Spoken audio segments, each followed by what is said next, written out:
வணக்கம். தமிழ் ஃபுட் கார்னரில் இன்றைக்கி 4 விதமான இட்லி பொடி ரெசிபீஸ் பார்க்க போகிறோம்.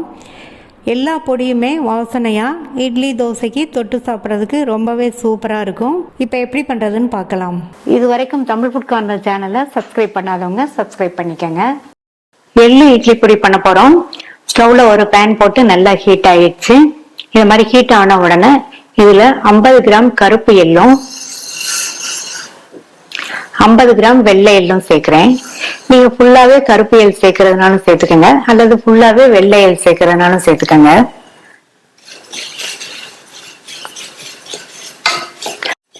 மீடியம் ஃப்ளேம்ல வச்சு இந்த எள்ளை கைவிடாம வறுத்துட்டே இருங்க. எள்ளு வறுபட்டு நல்லா படபடன்னு பொரியும், அது வரையும் வறுத்துக்கலாம். இப்பதான் பொரிய ஆரம்பிக்குது.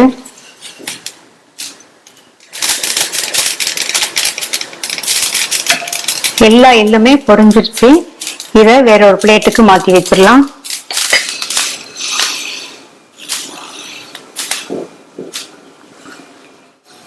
அடுத்து 150 கிராம் வெள்ளை உளுந்து சேர்க்கிறேன். நிதானமான தீயில வச்சு இந்த உளுந்த பொன்னிறமா வர வரையும் வறுத்துக்கலாம்.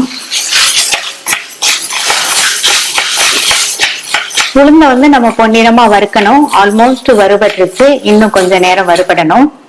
இந்த ஸ்டேஜ்ல 1/2 டீஸ்பூன் பெருங்காய பவுடர் சேர்த்துட்டு நல்லா வறுத்துட்டே இருங்க.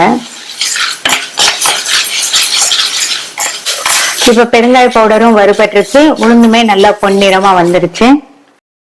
அடுத்து இதுல இந்த பொடிக்கு தேவையான கல் உப்பையும் சேர்க்கிறேன். உப்பு சேர்த்ததுக்கு அப்புறமா ஸ்டவ் ஆஃப் பண்ணிட்டு கொஞ்ச நேரம் இந்த மாதிரி வறுத்துக்கங்க. உப்புல உள்ள ஈரத்தன்மை எல்லாம் போயிடும். இதை எள்ளோட சேர்த்து வைக்காம வேறொரு பிளேட்டுக்கு மாத்தி வச்சிடலாம்.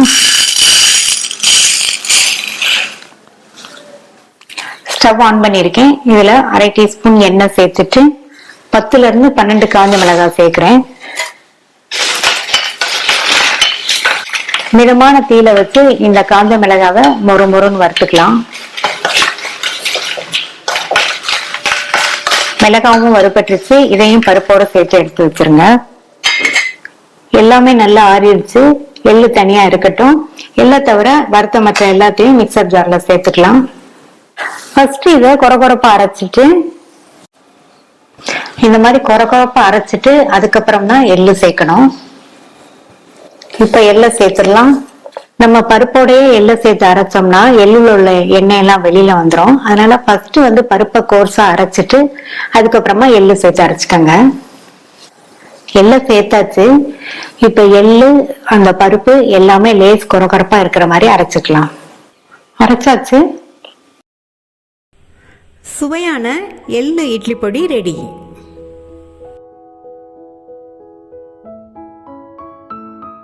உளுந்து இட்லி பொடி பண்ணலாம். ஸ்டவ்ல ஒரு பேன் போட்டு ஹீட் பண்ணிருக்கேன். இதுல 2 டீஸ்பூன் நல்லெண்ணெய் சேர்க்கிறேன். நல்லெண்ணெய் சேர்த்து நீங்க எல்லாத்தையும் வறுத்துக்கங்க. எண்ணெய் சூடானதும் இதுல 150 கிராம் உளுந்து இதை சேர்த்துட்டு மீடியம் ஃப்ளேம்ல வச்சு இந்த உளுந்து பொன்னிறமா வர வரையும் வறுத்துக்கணும். நான் வெள்ளை உளுந்து சேர்த்திருக்கேன். இதுக்கு பதில் நீங்க தோல் உளுந்து சேர்க்கறதுனாலும் சேர்த்துக்கங்க. பருப்பு நல்லா பொன்னிறமா வறுபட்டுருச்சு. இந்த அளவுக்கு வறுத்துக்கங்க. பருப்பு வறுபடாம இருந்தாலோ அல்லது பருப்பு கருகிட்டாலோ பொடியோட சுவை நல்லா இருக்காது. இத உடனே வேற ஒரு பிளேட்டுக்கு மாத்திடலாம். அடுத்து இதுல 1/2 ஸ்பூன் மட்டும் நல்லெண்ணெய் சேர்த்திருக்கேன். இதுல 100 கிராம் கடலை பருப்பை சேர்த்துட்டு இந்த பருப்பையும் மீடியம் ஃப்ளேம்ல வச்சு கருகிராம நல்லா பொன்னிறமா வர வரையும் வறுத்துக்கணும். கடலைப்பருப்பு நல்லா பொன்னிறமா வறுபட்டுருச்சு. இதையும் பிளேட்டுக்கு மாத்தி வச்சிடலாம்.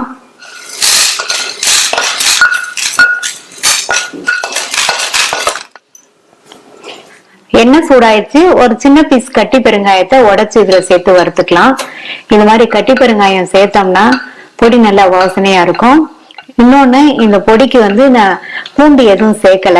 அதனால பெருங்காயம் கூட கொஞ்சமே சேர்த்து வறுத்துட்டோம்னா பொடி நல்லா வாசனையா இருக்கும். இப்ப பெருங்காயம் நல்லா பொரிஞ்சு வறுபட்டுருச்சு. இதையும் தனியா எடுத்து வச்சுக்கலாம். அடுத்து இதுல 20 காஞ்ச மிளகாய் சேர்க்கிறேன். நீங்க உங்களுடைய காரத்துக்கு தகுந்தபடி சேர்த்துக்கங்க. மிதமான தீயில வச்சு இந்த மிளகாவை கருகீராம நல்லா மொறு மொறுன்னு வறுத்துக்கங்க. இப்ப மிளகாய் வறுபட்டுருச்சு. இதையும் பிளேட்டுக்கு மாத்திட்டு அடுத்து கொஞ்சமா கருவேப்பிலை இலைகள் சேர்த்துக்கலாம். இது மாதிரி கொஞ்சமா மட்டும் கருவேப்பிலை இலைகள் சேர்க்கும் போது பொடி வாசனையா இருக்கும்.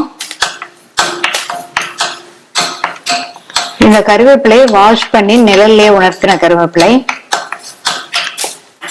கருவேப்பிலை இட்லி பொடினா நீங்க கருவேப்பிலை அதிகமா சேர்த்துக்கலாம். இது உளுந்து இட்லி பொடிங்கிறதுனால இந்த அளவு கொஞ்சமா சேர்த்தா போதும். கருவேப்பிலையும் நல்லா மொறு மொறுன்னு வறுபட்டுருச்சு. இதுல 2 டேபிள் ஸ்பூன் வெள்ளை எள் சேர்க்கிறேன்.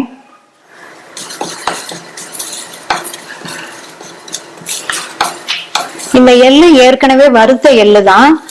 எள்ளு நல்லா படபடன்னு பொரியுது. ஸ்டவ் ஆஃப் பண்ணிட்டு இதையும் மாத்தி வச்சிடலாம்.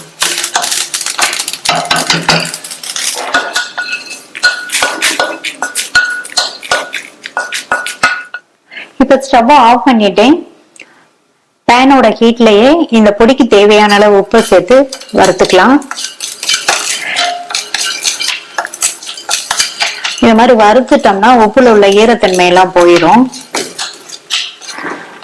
உப்பையும் மாத்தி வச்சுட்டு ஆறுனதுக்கு அப்புறமா மிக்ஸி ஜார்ல சேர்த்துக்கலாம்.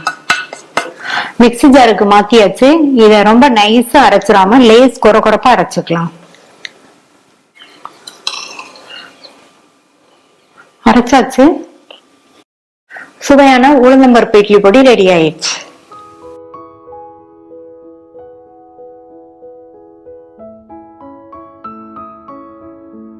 பச்சைப்பயிறு இட்லி பொடி பண்ண போறோம். இந்த பேன்ல கொஞ்சமா 1/2 டீஸ்பூன் எண்ணெய் சேர்த்துட்டு இதுல 15 காஞ்ச மிளகாய் சேர்க்கிறேன். மிதமான தீயில வச்சு இந்த மிளகாய் நல்லா மொறு மொறுன்னு வறுபடட்டும்.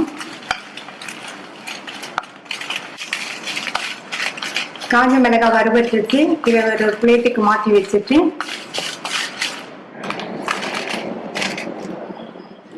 கிராம் பச்சை பயிரும் 50 கிராம் கடலை பருப்பையும் சேர்த்துட்டு ரெண்டையும் வறுத்துக்கலாம். சேர்த்த பாசிப்பயிரும் கடலை பருப்பும் வறுபட்டு ஓரளவு அதனுடைய கலர் மாறி வர வரையும் வறுத்துக்கலாம்.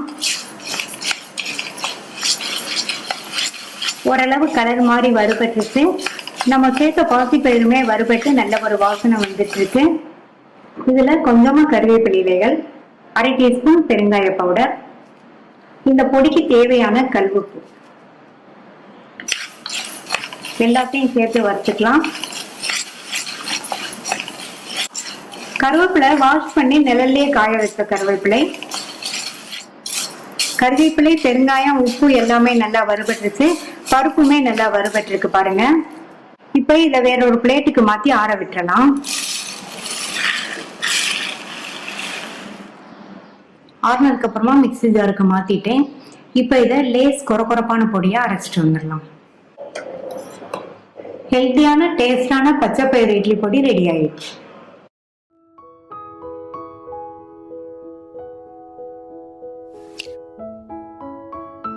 கருவேப்பிலை இட்லி பொடி பண்ண போறோம். இந்த பேன்ல 1 டீஸ்பூன் எண்ணெய் சேர்த்து லைட்டா சூடானதும் இதுல 15 காஞ்ச மிளகாவை சேர்த்து மிதமான தீயில வச்சு இந்த மிளகாய் கருகிராம நல்லா மொறு மொறுன்னு வர வரையும் வறுத்துக்கலாம்.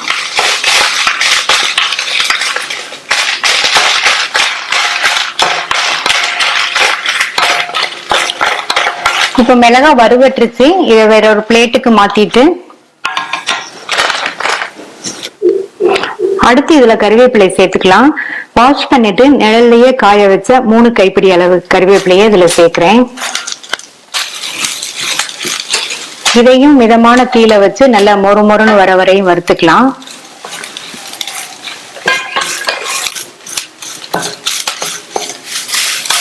கருவேப்பிலை நல்லா மொறு மொறுன்னு வறுபட்டுருச்சு. இதையும் மாத்தி வச்சுட்டு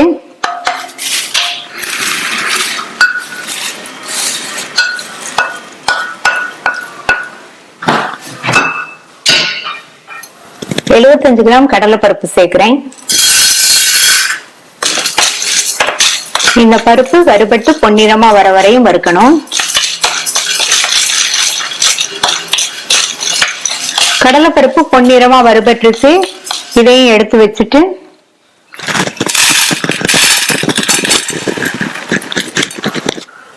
அடுத்து முழு கருப்பு உளுந்து 75 கிராம் சேர்க்கிறேன். இதுக்கு பதில் நீங்க முழு வெள்ளை உளுந்து அல்லது உடைச்ச கருப்பு உளுந்து எது வேணாலும் சேர்த்துக்கங்க. இதுல 1 ஸ்பூன் வெள்ளை உளுந்து சேர்க்கிறேன்.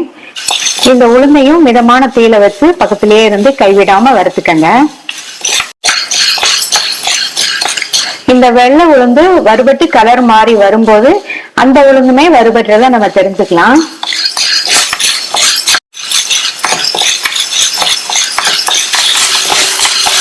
இப்ப பாத்தீங்கன்னா தெரியும் வெள்ளை உளுந்து வறுபட்டு அதனுடைய கலர் மாறி இருக்கு. இதை வச்சு தெரிஞ்சுக்கலாம் கருப்பு உளுந்தும் வறுபட்டுருச்சுன்னு. இப்ப இதையும் மாத்தி வச்சிடலாம். ஒவ்வொரு பருப்பும் வறுபடுறதுக்கு வேற வேற டைம் எடுக்கும். அதனால நம்ம ஒவ்வொரு பருப்பையும் தனியா வறுக்கிறோம். அடுத்து 1 டேபிள் ஸ்பூன் வெள்ளையல் அல்லது கருப்பு எல் சேர்த்துக்கங்க.